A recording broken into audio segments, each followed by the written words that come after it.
امشب در 24 خبر فوری تحسن محمود احمدی نژاد در فرودگاه امام خمینی تهران. سازمان اطلاعات سپاه با توقیف گذرنامه مانع سفر رئیس جمهوری سابق ایران به گواتمالا شده. گزارش روزنامه گاردین از حمله فیزیکی مأمور حجاب و عفاف به آرمیتا گراوند در مترو. گاردین به نقل از شاهدان عینی نوشته مأمور چادری آرمیتا رو به شدت هل داده. بازدارندگی ایران از حمله به کشتی‌های تجاری بعد از تقویت حضور نیروهای دریایی آمریکا در منطقه. فرمانده سنتکام گفته امیدوار جمهوری اسلامی پیام رو دریافت کرده باشه. و انتقاد دبیرکل سازمان ملل از وضعیت حقوق بشر و تبعیض سیستماتیک علیه زنان در ایران. آنتونیو گوترش از جمهوری اسلامی خواسته صدها دانشجوی بازداشت شده رو آزاد کنه. از واشنگتن دی سی این 24 است با فرداد فرحزاد. این یک خبر فوری است. بینندگان ایران اینترنشنال در ایران و سراسر جهان سلام و وقت بخیر. برنامه رو با دو خبر فوری شروع می‌کنیم. اول اینکه شمار کشته‌های حمله پهپادی به یک دانشکده افسری در شهر هومس در سوریه به دست کم 100 نفر رسیده. رویترز میگه بیش از 125 نفر دیگه هم زخمی شدن. فرد یا گروهی مسئولیت این حمله مرگبار رو به عهده نگرفته، اما وزارت دفاع سوریه در بیانیه گفته گروه‌های تروریستی این حمله پهپادی رو انجام دادن. علی سعدزاده تحلیلگر مسائل خاورمیانه از فرانکفورت با ماست. آقای سعدزاده چه میتونه پشت این حملات باشه؟ اخباری که به دست میرسه این هست که گویا این پهپاد از استان شمال غرب سوریه، یعنی استان همسایه این استانی که هومس درش قرار داره، احتمالاً از ادلیب، و این استان ادلیب محل تجمع گروه‌های متفاوت داعش، هیئت تحریر الشام، و این دوتا گروه خیلی گروه‌های بسیار قوی هستند در بین تمام کسانی که در ادلیب جمع شدن، و اینها چند هزار نفر هستند و گروه‌های اسلامگرای طرفدار ترکیه هم اونجا هستند. حد زده میشه که احتمالاً از جانب گروه تحریر الشام بوده. اینو لااقل به اصطلاح دیدبان حقوق بشر سوریه که در لندن هست، و این دیدبان حقوق بشر در سوریه واقعا آدم داره در جاهای متفاوت، و حرفاش رو تمام خبرگزاری‌های جهان برمی‌دارن به عنوان سند و فاکت. و این گروه میگه که احتمالاً گروه تحریر الشام بوده که از استان ادلب به اینجا حمله کرده، و چون مراسم جشن فارغ التحصیلان این اکادمی بوده، خانواده های افسران هم ظاهرا اونجا بودن. بنابراین دولت سوریه صحبت از این میکنه که بچه و زن هم بین کشته شدگان بودن، و همونطور که شما گفتین احتمال داره تعداد کشته شدگان به بالای 200 نفر برسه. آقای سعدزاده، در این اواخر به خصوص حکومت بشار اسد تا اندازه زیادی تونست بالاخره کنترل بخش قابل توجهی از سوریه رو دوباره به دست بگیره، مشروعیت نسبی بین‌المللی به دست آورده، با بسیاری از کشورهای عرب منطقه دوباره روابط دیپلماتیکش رو برقرار کرده. آیا این اتفاقاتی که داره میفته رنگ و بوی 2011 رو داره برای شما دوباره؟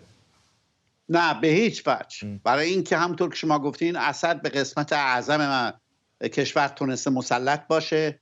این فعالیت‌های نظامی در استان ادلب و در استان حسکه هست. البته استان حسکه وضعش فرق میکنه، اونجا کردهایی هستند که با آمریکایی ها همکاری میکنن، و در استان ادلب گروه های اسلامگرا هستند که اسلامگراهای طرفدار ترکیه هم هستند. بقیه جاهای سوریه تا از نظر نظامی تا حدودی تونسته اسد کنترل کنه. ولی الان یه اتفاق دیگه افتاده، و اون که در استان سویدا چند هفته هست که مردم دروزی این استان که تا به حال همه مخالف گروه های اسلامگرا و مخالف حتی مخالفین اسد بودن و ساکت بودن، این اواخر به خیابان آمدن، و این میتونه برای اسد مشکل سازتر باشه از این حملات نظامی. ممنونم از شما. علی سعدزاده تحلیلگر مسائل خاورمیانه از فرانکفورت. این یک خبر فوری است. و یک خبر فوری دیگه، همونطور که در اول برنامه‌ام گفتم، یک کانال تلگرامی نزدیک به محمود احمدی نژاد رئیس جمهوری سابق ایران از توقیف گذرنامه او صبح امروز پنجشنبه در فرودگاه امام خمینی تهران خبر داده. خبرگزاری فارس میگه آقای احمدی نژاد در فرودگاه تحصن کرده و همچنان منتظر بهش اجازه خروج داده بشه. گفته شده سازمان اطلاعات سپاه به آقای احمدی نژاد گفته او ممنوع الخروج شده. کانال تلگرامی نزدیک به آقای احمدی نژاد با نشر تصاویری از فرودگاه گفته او از سوی دولت گواتمالا برای شرکت در یک کنفرانس به این کشور دعوت شده بود. با این حال خبرگزاری تسنیم از نقل منابع امنیتی گفته به خاطر تهدیدات امنیتی در گواتمالا از خروج او از کشور ممانعت شده. مهدی مهدوی آزاد، روزنامه‌نگار در بن آلمان، و همینطور جابر رجبی، فعال و تحلیلگر سیاسی با ما هستند. آقای رجبی، میدونم که شما آشنایی از نزدیک هم با محمود احمدی نژاد دارید. به دنبال چه هست او الان در فرودگاه ما؟ سلام فرداد جان و به همه مردم ایران. البته خبری که تازه به من رسید اینه که موافقت کردن که گویا او خارج بشه و گذرنامه رو به او پس دادن در چند دقیقه گذشته.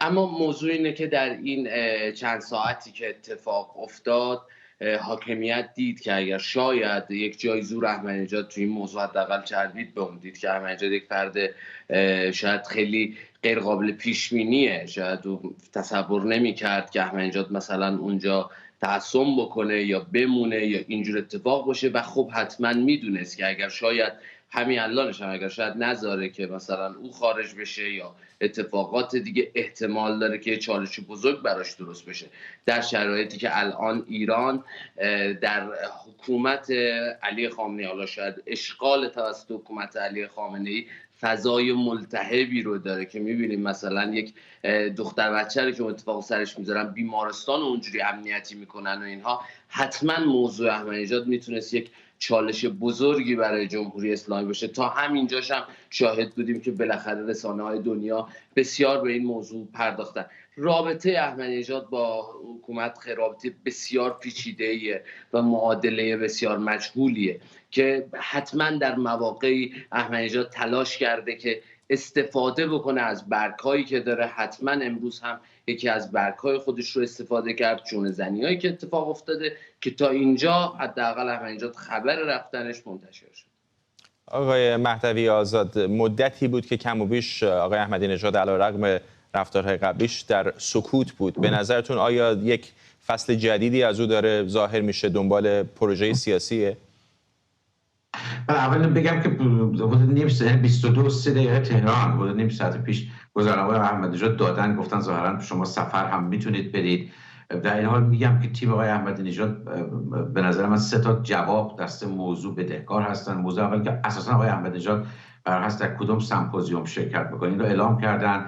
رسانه هم گفتن امروز در واکنش به این سوالات کانال‌های ایشون تصویر نامه دعوتنامه رسمی از طرف وزیر رو هم معرفی کردن. این نامه کاملا تشریفاتی معمول هست.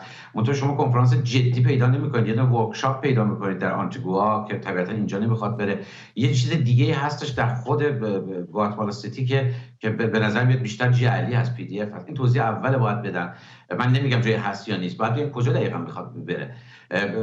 توضیح دومی اونطور که اعلام شده قبلا نهادهای امنیتی گفته بودن که او نباید بره. من نمیدونم گذرنامه احمدی نژاد گذرنامه معمولی است یا دیپلماتیک یا خدمت. اگر گذرنامه دیپلماتیک یا خدمت داشته که اساسا نباید گذرنامه دستش می بوده، خلاف قانون گذرنامه دیپلماتیک یا خدمت رو به محض ورود به ایران باید بدن، به مقام تحویل نماینده وزارت خارجه بدن یا نماینده وزارت اطلاعات که حزبش از ریاست جمهوری. و اگر گذرنامه معمولی بوده واقع باید توضیح بدن که چرا ادعا میکنن که ممنوع خروج هست. او ممنوع خروج نبوده. در واقع آنچنان که میبینید مقامات امنیتی ادعا کرده بودن، اعلام کرده بودن به خاطر مسائل امنیتی و به خاطر بحث بازداشت احمدی نژاد این سفر به صلاح نیست. اینم سوال سومی که تیم او باید پاسخ بده. دستگاه امنیتی از قبل به او گفته بودن که شما نباید برید، به صلاح نیست. یادتون باشه آقای احمدی نژاد عضو رسمی مجمع تشخیص مصلحته. آقای خامنه‌ای واسه روحانی یا بقیه چنین حکمی نزده، بقیه همتایان او یا در حصرن یا حکمی ندارن. آقای احمدی نژاد عضو مجمع تشخیص هست. طبیعی است نهاد وزارت خارجه و دستگاه امنیتی میتونه بگه شما این سفر در واقع غیر رسمی رو میتونید برید یا نرید. اگر با گذرنامه رسمی به خدمت باشه که حتما میتونستن، مثلا نباید دستش بوده. اگر گذرنامه شخصی بوده باز باید توصیهشون رو جدی میگرفته. برای این سه تا چیزو باید توضیح بدن. اینکه آقای بازگشت آقای احمدی نژاد، نه، آقای احمدی نژاد در شرایطی که به حال انقلاب زن زندگی آزادی بوده، در شرایطی که مردم از سطح تا ذیل ساختار رو به چالش میکشیدن، طبیعتا نمیتونست این وسط بیاد.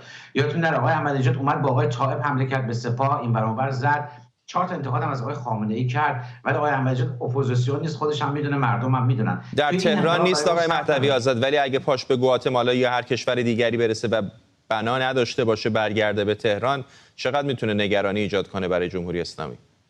اتفاقا سوال منه که گفتم که واقعا باید تو درست دعوتنامه رو منتشر کردن، دقیقاً کجا میخواد بره، چه جوری میخواد بره و چرا اونجا میخواد بره. البته همونجا ترکیه رفت، اگه میخواست بمونه اونجا میموند، ولی به هر حال ما گزارشایی داریم از اعضای سابق تیم او، از خود آقای رجبی هم شاید تایید بکنن که در واقع آقای احمدی نژاد نزدیکانش میگفته برید خارج سخنگوی ما رو انجام بدید، یعنی این تمایل در بین او بوده. بیرون رفتن آقای احمدی نژاد طبیعتا میتونه خطر بسیار بسیار جدی درست کنه برای حکومت. منتها آقای احمدی نژاد خیلی فرصت طلبتر و بازیگرتر از این حرف است. من فکر نمی‌کنم او نخواد به ایران بازگرده، میدونه در خارج از کشور امنیت هم نداره. مقامات امنیتی گفتن بحث بازداشتش رو، به حالی که از ناقضان جدی حقوق بشر هست.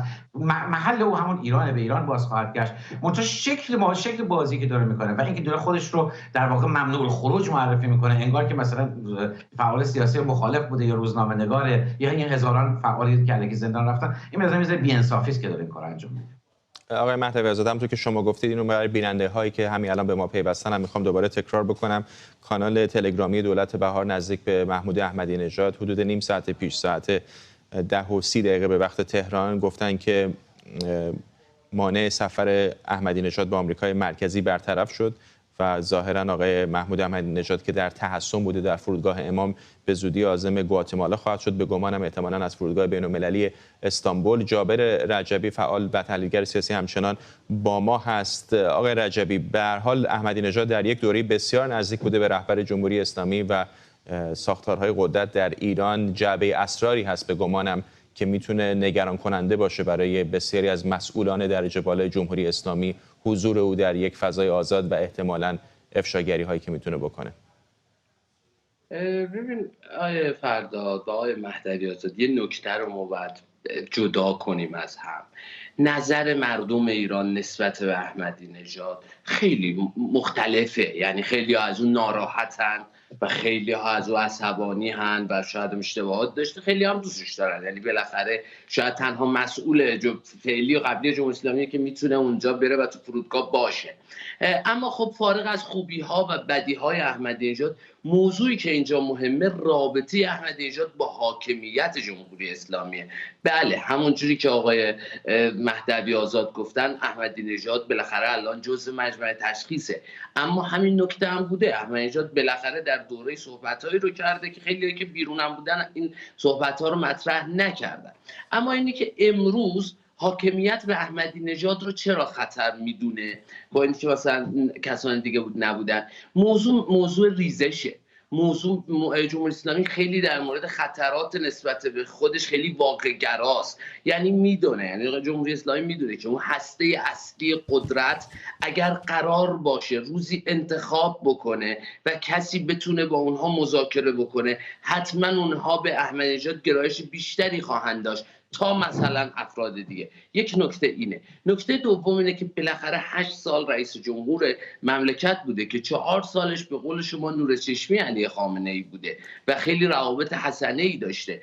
به صورت عادی خیلی مسائل مختلفی داره، غیر از اون ورود او به مسئله وزارت اطلاعات که موضوع پیچیده‌ای است. یعنی حتی اون تنها فردیه که در مورد در حیات قاسم سلیمانی او رو تهدید کرد، یعنی قصه مجید علوی که الان تو سپاه قدس و افراد دیگه.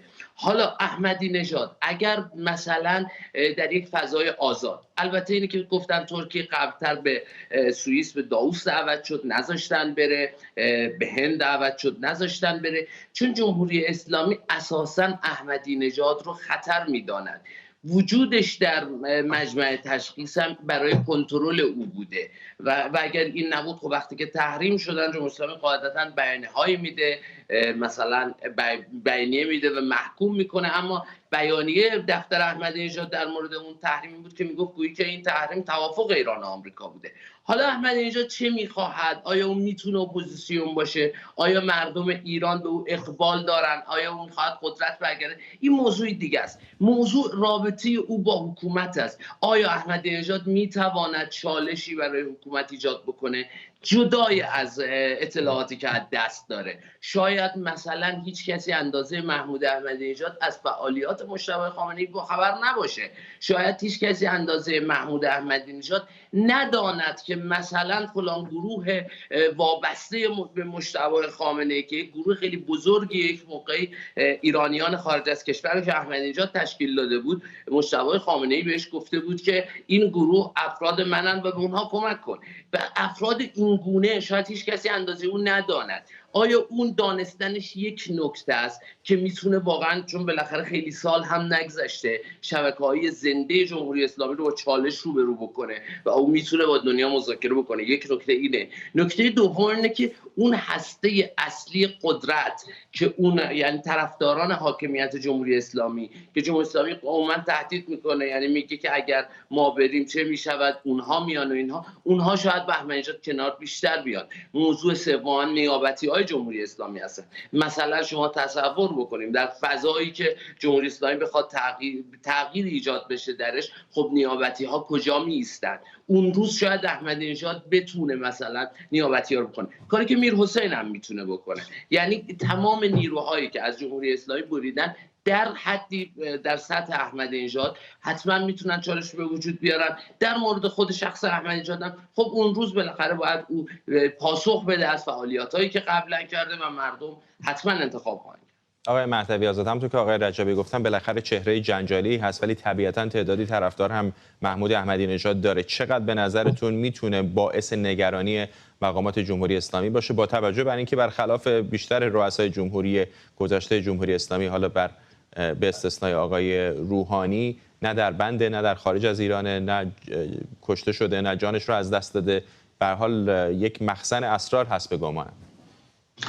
من نمیخوام در مورد آقای احمدی نژاد بی‌انصافی بکنم. تایید میکنم که انتقاداتی کرده کسی دیگه نکرده. بعضی از حرفاش حتی خارج از کشورم جرئت نمیکردن بزنن. من تایید میکنم و تایید میکنم آقای احمدی نژاد در 2 سال اخیر با احمدی نژادی که رئیس جمهور بوده فرق داره. حالا اینکه آیا واقعی است یا نه، داره خدعه میکنه یا نه، اینو من نمیدونم، ولی به هر حال در 2 سال اخیر طوری رفتار میکنه که موقعی که سوار اسب قدرت بود، سوار خر قدرت بود، یه جور دیگه رفتار میکرد. منتها من اینم قبول دارم که آقای احمدی نژاد اطلاعاتی داره و میتونه به قوه خطری باشه برای حکومت، به مخصوصا اینکه بخشی از مذهبی‌ها از اون حمایت میکنن.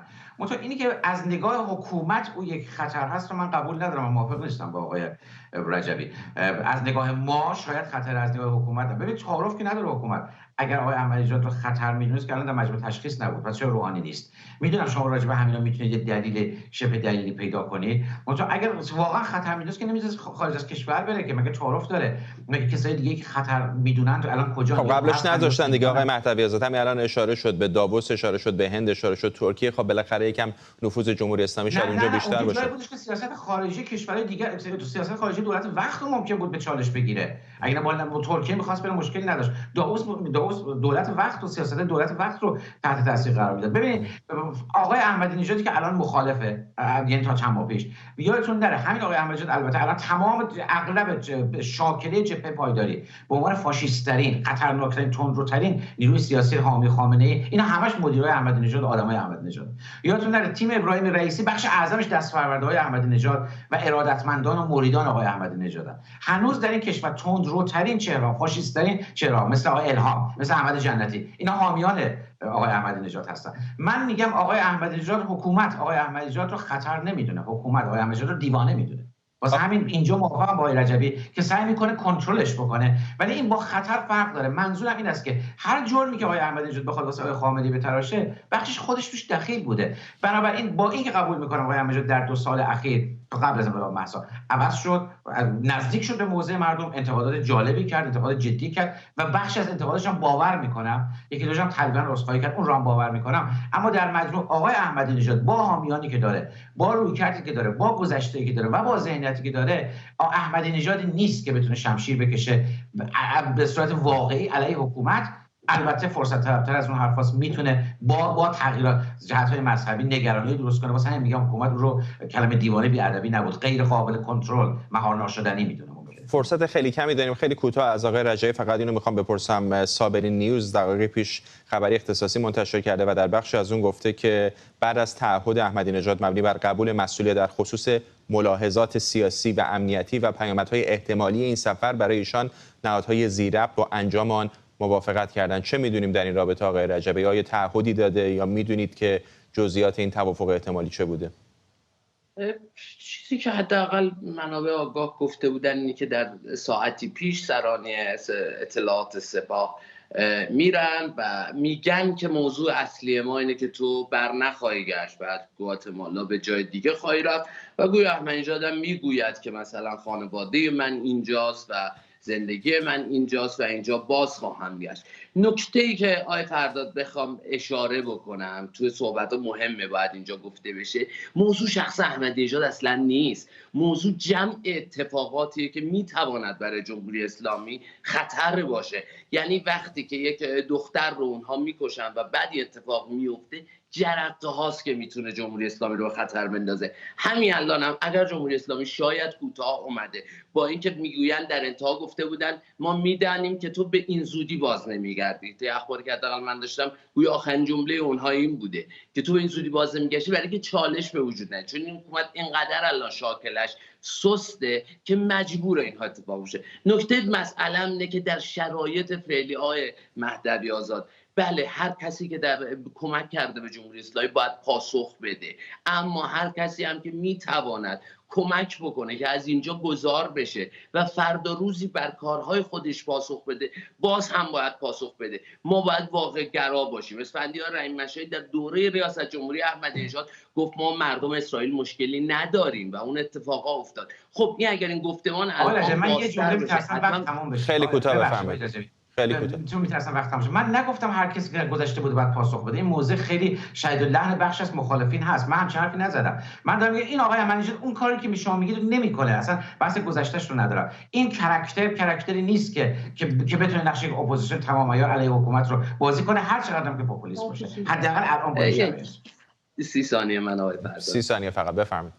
اصلا موضوع نیست که اپوزیسیون بتونه یا نه. شاید احمدی نژاد و هر کسی بتونه یک قدمی برداره. به نظر باید امروز استقبال کرد همه کسانی که میخوان که انجام بدن، میرحسین و هر کس دیگه، اگر دستش به خون مردم آغشته نباشه و فردا بتونه پاسخ بده. به نظر باید بشینیم و نگاه بکنیم که احمدی نژاد چه مسیری رو طی خواهد کرد. ممنونم از هر دوی شما. مهدی مهدوی آزاد، روزنامه‌نگار در بن آلمان، و همینطور جابر رجبی، فعال و تحلیلگر سیاسی.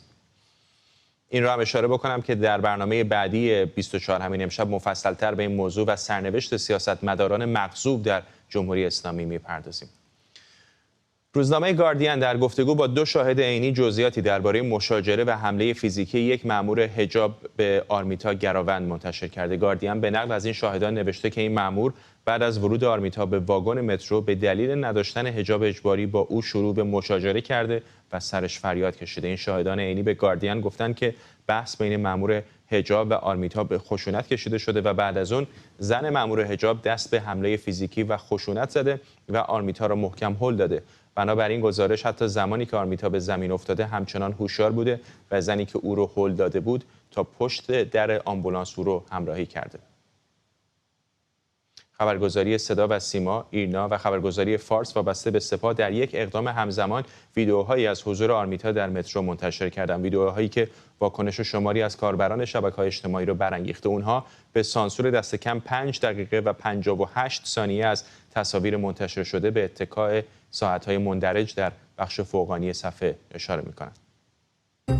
ساعت 6:57 او از سوپرمارکت خارج شده و چند ثانیه بعد وارد پله برقی دوم می شود. ثانیه‌های بعد او به همراه دوستانش در خط 4 اینجا روی صندلی منتظر دیده می شوند. تا اینجا هیچ درگیری و مشاجره‌ای با کسی وجود ندارد. او و دوستانش منتظر مترو میمانند. مترو اول میآید و آنها سوار نمیشوند تا دوست دیگرشان برسد. از لحظه آمدن آرمیتا برای نشستن بر روی این صندلی تا لحظه سوار شدن او به همراه دوستانش 8 دقیقه و 40 ثانیه طول می‌کشد که هیچ گونه مشاجره و درگیری وجود ندارد. رقیه رضایی روزنامه‌نگار و عضو تحریریه ایران وایر از اتاوا با ماست. خانم رضایی، تا اینجای کار هیچ دوربین مداربسته از داخل این مترو تصویری منتشر، در منظورم داخل واگن هست، تصویری منتشر نکرده. من نمیدونم مثلا داخلش دوربین مداربسته وجود داره یا نه، ولی تصاویری هم که رسانه‌های وابسته به جمهوری اسلامی منتشر کردن در بهترین حالت منقطع هست، همونطور که مشخص هست. گزارش گاردین هم که حالا ما نمیتونیم مستقلاً تایید و تکذیبش بکنیم، بخش بالاخره روایت شاهدان عینی رو داره میگه. همه اون چه که داریم میشنویم به نظر میاد که همون روایت غالب هستش که ظاهراً یک درگیری صورت گرفته. سلام به شما بینندگانتون. ببینید، من میدونم که داخل مترو دوربین هست و عملاً هم صداهایی که چون جاهایی وجود داره که مردم میتونن از طریق اون با کسی که داره قطار رو هدایت میکنه صحبت بکنن. بنابراین این قضیه که داخل مترو دوربینی وجود نداره این نمیتونه خیلی درست باشه با توجه به چیزهایی که ما از جمهوری اسلامی میدونیم و تجربه زیسته خودمون در جامعه ایران. موضوع بعدی که مطرح هست این هست که این دختر ورزشکاره و در واقع حالا میدونیم که دانسته تکواندو داشته و از اون مهمتر این که از لحظه‌ای که دوربین‌های مترو رو گرفتن روسریش، یعنی مقنعه بر سر نداشته، مقنعه‌اش روی شونش بوده، یعنی در حال مقاومت مدنی بوده. در 1 سال گذشته بعد از قتل حکومتی ژینا مهسا امینی بسیاری از نوجوانهای ایرانی، بسیاری از زنان ایرانی به این مقاومت مدنی، به این نافرمانی مدنی پیوستن و مخالفت خودشون رو با حجاب اجباری اینطور ذکر کردن. بنابراین این سناریو که فشارش افتاده، خودش غش کرده، از هوش رفته، اینها نمیتونه واقعیت باشه. کما اینکه ما امروز در شهادت‌هایی که روزنامه گاردین از 2 نفر از کسانی که اونجا حاضر بودن گرفته، این رو داریم به وضوح میبینیم که یک درگیری پیش اومده. گذشته از اون جمهوری اسلامی یک دولت، یک حکومت توتالیتاره یا حداقل آرزوی این رو داره که توتالیتر باشه و حکومت‌های توتالیتر در طول تاریخ اینطور عمل کردن که با دروغ پایه‌های خودشون رو بنا گذاشتن و با دروغ به زیست خودشون ادامه دادن. در مورد جمهوری اسلامی هم همین بوده. از همون روز اول در واقع با بحث‌هایی که آقای خمینی مطرح کرد این دروغ‌ها پایه‌گذاری شد تا امروز ادامه داشته. تا امروز کشته شدن ژینا مهسا امینی رو به گردن نگرفتن، کشته شدن 550 نفر رو به گردن نگرفتن. وزیر اطلاعاتشون با پررویی هرچه تمامتر میاد جلوی دوربین میسته و میگه که نیروهای ما سلاح گرم نداشتن. پس این همه ویدیویی که به دست ما رسیده و ما داریم میبینیم که سلاح‌های سنگین با خودشون دارن، رگبار دارن، مسلسل دارن، اینا چی میتونه باشه؟ این تناقضات در واقع نشون دهنده اینه که ما با یک حکومتی سراسر دروغ مواجهیم. از طرف دیگه اومدن گفتن که خبر در واقع بازداشت مادر آرمیتا رو که صبح امروز خبرگزاری هنگام کار کرده بود تکذیب کردن. من میخوام به یه نکته اشاره بکنم اینجا. مگر بازداشت شاخ و دم داره؟ بازداشت جز این میشه که خانواده ای رو که در اضطراب و رنج و اندوه هست به خاطر اینکه جگرگوشش داره با مرگ دست و پنجه نرم میکنه، شما بیارید جلوی دوربین بگذارید، یک زنی هم که خودش مدعیه که خویشاوند اینهاست بذارید اونجا که خانواده رو پاترنایز کنه که در واقع اینا همه فیلم‌های دوربین ها رو دیدن. بازداشت جز این چیز دیگری میتونه باشه که شما اجازه ندید خانواده فرزندشون رو ببینن؟ این سناریوی دروغ، سناریویی که از روز اول در واقع سعی کردن که به خورد افکار عمومی ایران بدن، همچنان هم ادامه داشته و متاسفانه با استمرار این رویه که نمیخوان در واقع فیلم داخل واگن رو به مردم نشون بدن، دارن نشون میدن که میخوان قطعات پازل سناریوشون رو بچینن، میخوان افکار عمومی رو فریب بدن، دارن دوباره قلب واقعیت میکنن و به نظر نمیرسه که واقعا سر سازگاری با این مردم داشته باشن. ممنونم از شما. رقیه رضایی روزنامه‌نگار و عضو تحریریه ایران وایر از اتاوا. دبیرکل سازمان ملل متحد در جدیدترین گزارشش درباره وضعیت حقوق بشر در ایران ابراز نگرانی کرده. آنتونیو گوترش افزایش اعدام‌ها، بازداشت معترضین، تعقیب و فشار بر دانش آموزان و معلمان و همینطور تبعیض علیه زنان در ایران رو نگران کننده خونده. گوترش با انتقاد از منع ورود دانشجویان به دانشگاه‌ها به دلیل عدم انطباق قوانین حجاب اجباری گفته این قوانین تاثیر منفی بر حق تحصیل دختران داره. آقای گوترش از جمهوری اسلامی خواسته صدها دانشجویی که از زمان آغاز اعتراضات توسط نیروهای امنیتی بازداشت شدن رو آزاد کنه و به اعدام معترضین پایان بده. مریم رحمتی همکارم از نیویورک به ما پیوسته با جزئیات بیشتر در مورد گزارش آنتونیو گوترش. مریم.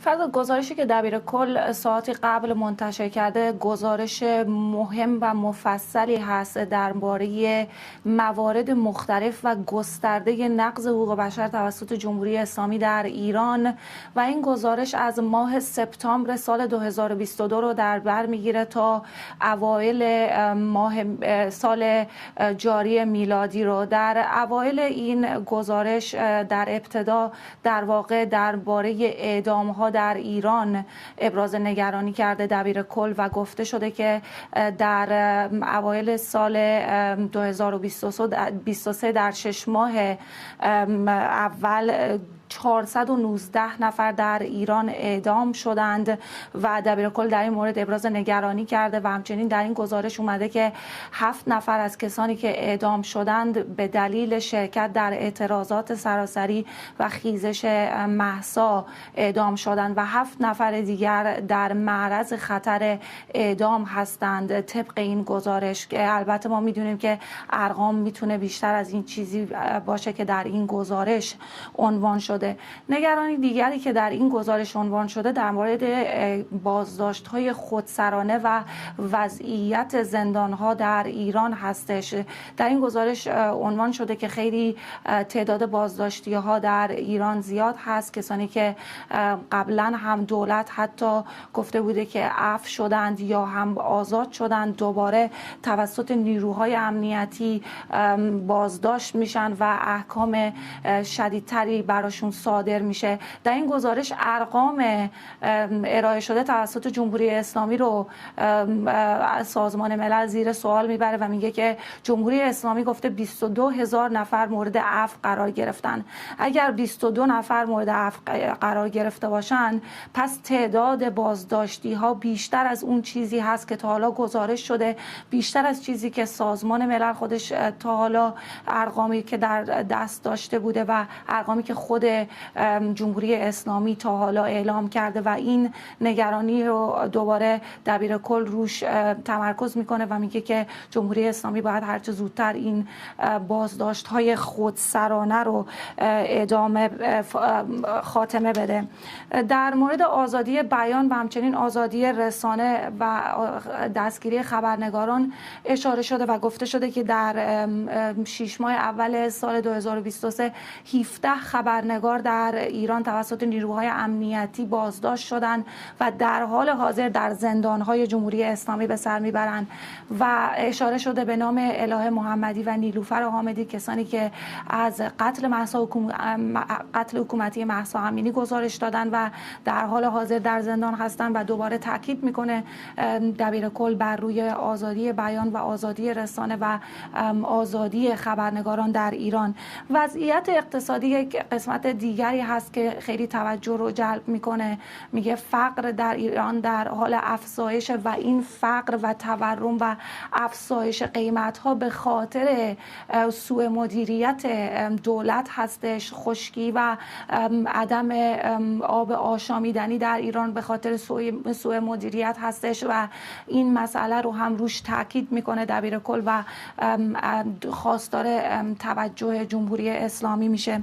تبعیض سیستماتیک علیه زنان همونطور که تو هم اشاره کردی مخصوصا در دانشگاه‌ها و مدارس رو مورد تمرکز قرار داده دبیرکل و گفته که تبعیض سیستماتیک صورت میگیره و این میتونه حق آموزش زنان و دختران در ایران رو مورد تاثیر قرار بده و تاکید میکنه دبیرکل دوباره بر تحقیقات مستقل در مورد وضعیت حقوق بشر در ایران و دوباره تاکید میکنه که مرگ مهسا امینی دوباره باید در موردش تحقیق بشه و انتقاد میکنه از جمهوری اسلامی که به جاوید رحمان گزارشگر ویژه حقوق بشر سازمان ملل اجازه سفر به ایران رو نمیده.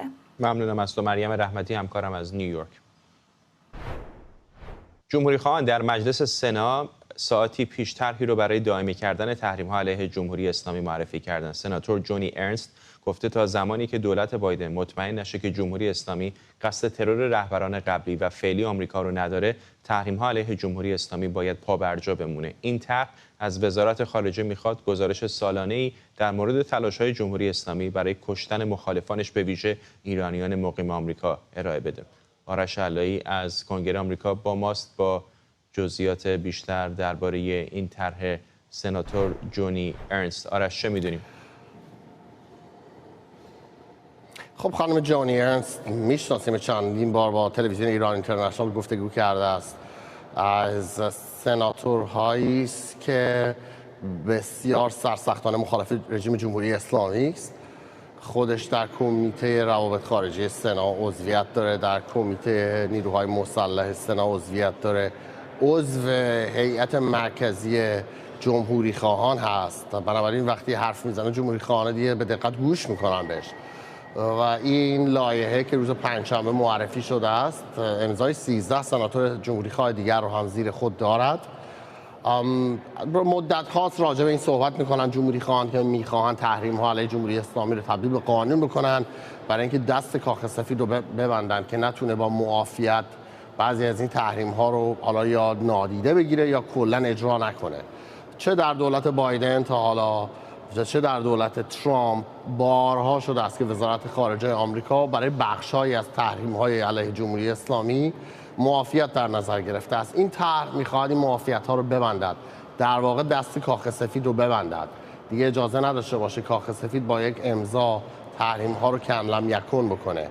آیا تصویب می‌شود؟ احتمالش ضعیف است. با این متنی که وجود داره، این چیزی که خانم جونی ارنست نوشته است، درست است که حمایت جمهوری خواهان رو احتمالاً به خودش اختصاص خواهد داد، اما سنا، مجلس سنا دست دموکرات هاست و دموکرات ها هم به این سادگی حاضر نیستند که دست کاخ سفید رو بیان ببندند.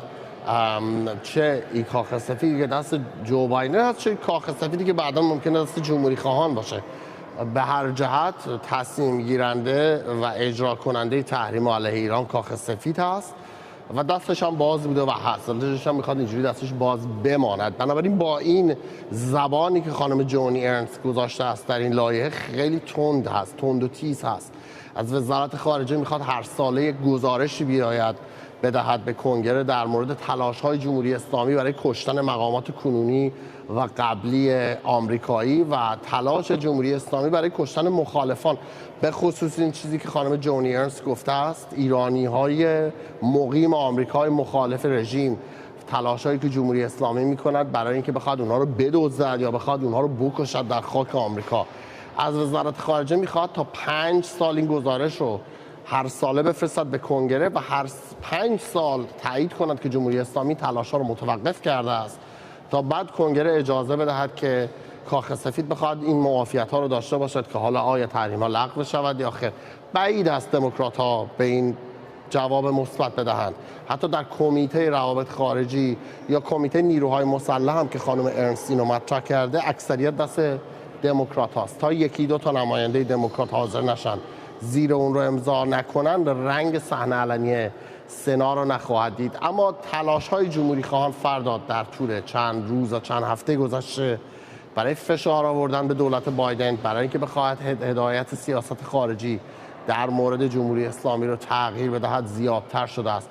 چیزی که جمهوری خواهان مخصوصا خانم جونی ارنست در همین لایحه‌ای که فرستاده است اسمش رو میذاره موضع و استراتژی ضعف. موضع و استراتژی ضعف بایدن، اینها میگویند دلیلش این هست که جمهوری اسلامی جری‌تر شده است.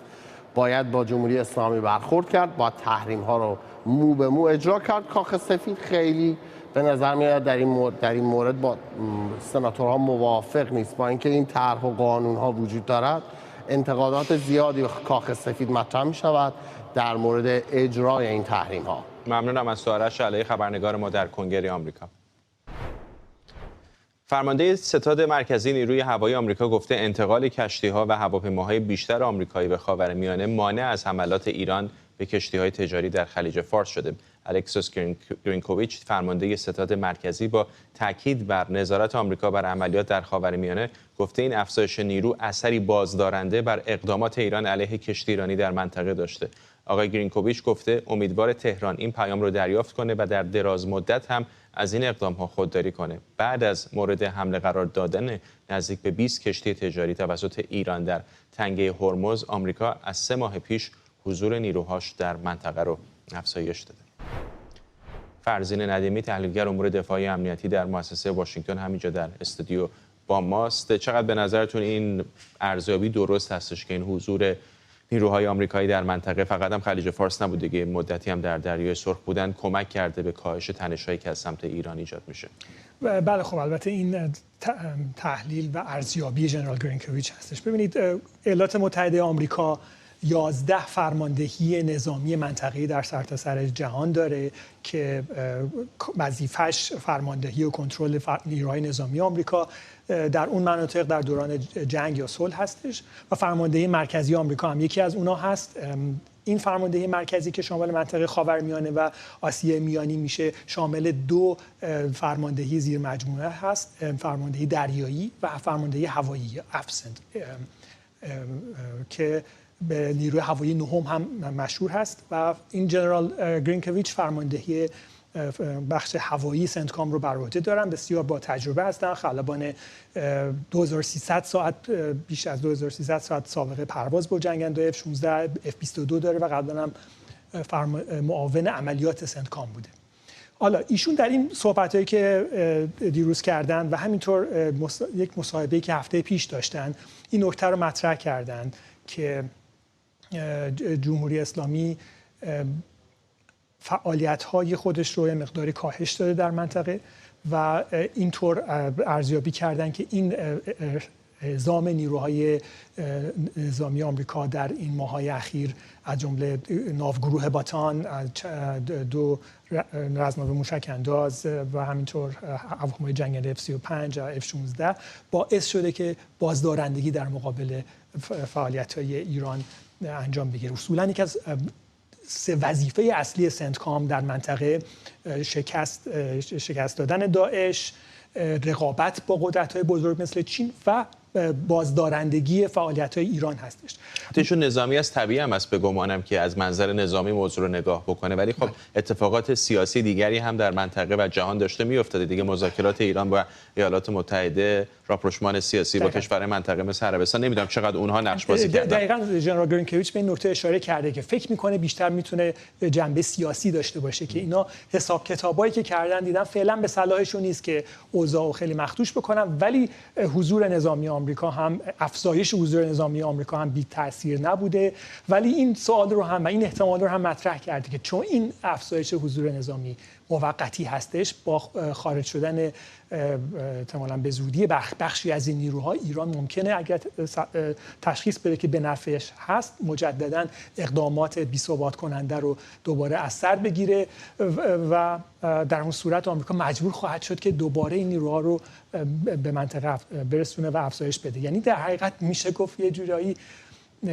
جمهوری اسلامی ابتکار عمل و آقای جنرال گرینکوویچ اعتراف کرده که با این وضعیت به دست گرفته. یعنی هر وقت بخواد جمهوری اسلامی وضعیت رو تشدید میکنه و هر وقت بخواد کاهش میده و این آمریکاست که باید با افزایش و کاهش نیروهای خودش نسبت به این موضوع واکنش نشون بده. تا جایی هم چاره دیگه نداره به خاطر اینکه اولویت‌های دیگه‌ای در منطقه در دنیا داره، از جمله منطقه هندو پاسیفیک و منطقه مدیترانه، جنگ اوکراین. ولی خب دارن تصمیم بلند مدت بگیرن، یعنی اگر واقعا میخوان ایران رو از این طریق مهار بکنن مجبورن نیروهاشون رو نگه دارن در منطقه. بله ببینید سنتکام خودش هم به خوبی میدونه که اینجا منطقه خاورمیانه یک عرصه بسیار مهم حتی برای رقابت با قدرت‌های بزرگ جهان مثل روسیه و چین هم هست و میدونه آمریکا که چین داره تلاش زیادی میکنه برای افزایش حضور نظامی خودش در منطقه، با راهزنی داره میکنه با کشورهای مهم منطقه برای ایجاد پایگاه نظامی و میدونه که اگر این اتفاق بیفته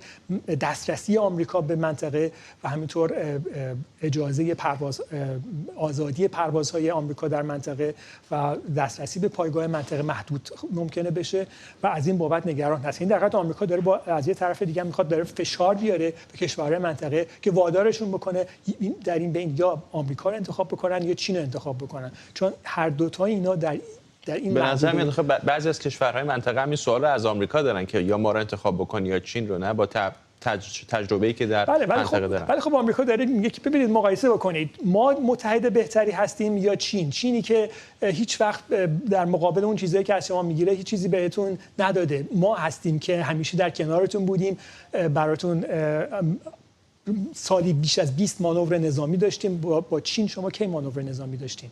و در حقیقت در مقایسه میخواد آمریکا نشون بده که کشورهای منطقه که متحد قابل اطمینانی هست و میتونه در صورت لزوم با جنگیدن در کنارشون ازشون دفاع بکنه. سپاسگزارم از شما. فرزین ندیمی، تحلیلگر امور دفاعی امنیتی در مؤسسه واشنگتن.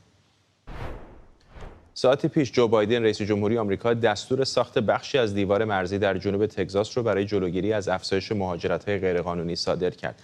وزارت امنیت داخلی آمریکا میگه از بودجه تامین شده در دوران ریاست جمهوری دونالد ترامپ برای ساخت این بخش جدید دیوار مرزی استفاده میکنه، با اینکه جو بایدن در وعده‌های انتخاباتیش گفته بود در صورت پیروزی ساخت دیوار رو متوقف میکنه، اما حالا دولت او زیر فشار انتقادها بابت افزایش تعداد مهاجران غیرقانونی که از مرز مکزیک وارد آمریکا میشن. آمارهای دولتی نشون میده که در ماه گذشته میلادی حدود 250,000 مهاجر از مرز مکزیک وارد آمریکا شدند که بالاترین رکورد. ساخت دیوار مرزی آمریکا به دستور دونالد ترامپ شروع شد و به شدت توسط دموکرات‌ها مورد انتقاد قرار گرفته بود. شایان سمیعی، کارشناس امنیت ملی از واشنگتن، با مساق سمیعی که یک رئیس جمهور دموکرات هم آقای جو بایدن دستور ساخت دیوار مرزی رو بده که پایه‌گذارش در واقع رئیس جمهوری قبلی آقای دونالد ترامپ بود، یه جورایی توف سربالاست، اینطور نیست؟ با درود به شما و مردم عزیز ایران. بله، یعنی در حقیقت حالا آمدن اعلام میکنن که ما از بودجه‌ای که در سال 2019 تایید شده بوده و به جای دیگری هم نمیشه مصرف بشه داریم استفاده میکنیم، یا حالتی که روغن ریخته رو وقف امامزاده بکنیم. ولی در واقع این هست که آقای بایدن نگاه میکنه میبینه که سخنگوی مجلس نمایندگان الان کرسیش خالی هست.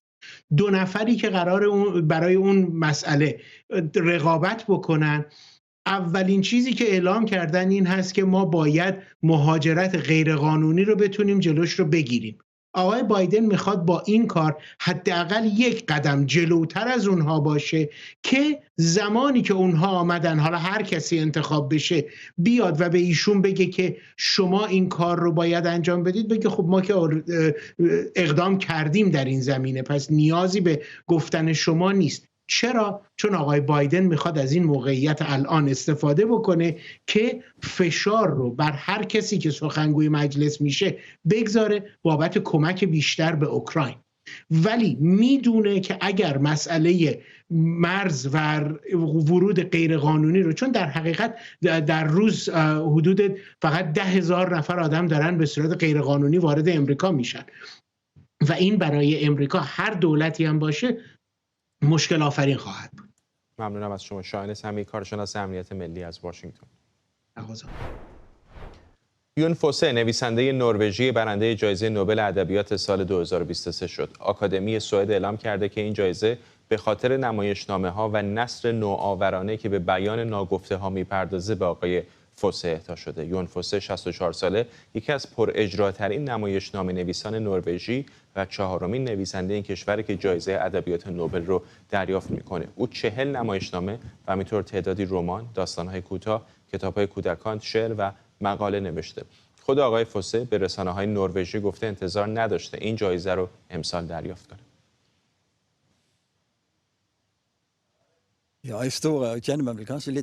اینجا ایستاده اما کمی احساس کرختی میکنم، اما البته بسیار خوشحالم از این افتخار بزرگ.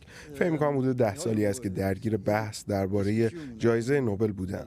من به هیاهوی اطراف این جایزه آشنام، اما به عدم دریافت اون هم عادت کرده بودم. اینکه امسال اونو دریافت کردم غیر منتظره بود. هرگز فکرش رو هم نمی کردم. من هیچ آرزوی بزرگی نداشتم. میخواستم بنویسم و به نحوی از انها از اون امرار معاش کنم.